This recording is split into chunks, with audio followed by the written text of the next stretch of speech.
రక్షణ దొరికింది.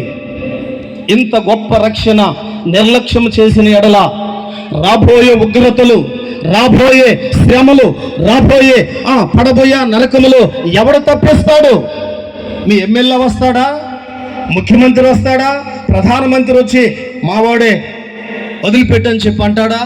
రికమెండేషన్లు పనిచేయో. హల్లెలూయా. ఎవరైతే కృపయందు ఆధారపడతారో, కృపను నమ్ముకుంటారో, ఆ కృప నిన్ను, నీ పిల్లల్ని, నీ కుటుంబాన్ని ఏం చేస్తుందంటే రక్షణలోనికి నడిపిస్తున్నది. కృపచేతనే మీరు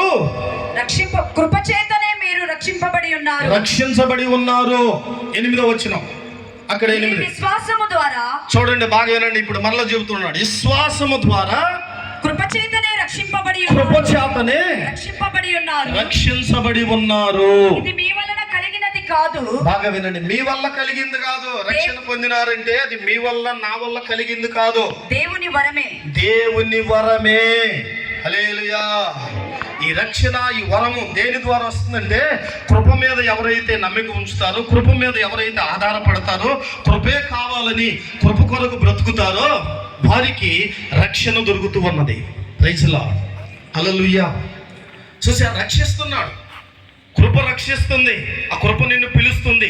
ఇక్కడ కూడా ఎవరన్నా ఇంకా కృప దగ్గరికి రాకుండా, రక్షణ అనబడుతున్నది తెలియకుండా ఉంటే ఈ రాత్రి పరిశుద్ధాత్మ దేవుడు మాట్లాడుతున్నాడు.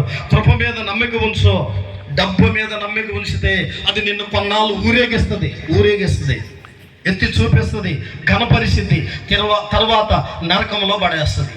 అదే కృప మీద నమ్మిక ఉంచామనుకోండి, ఆ కృప నిన్ను నరకంలో నుంచి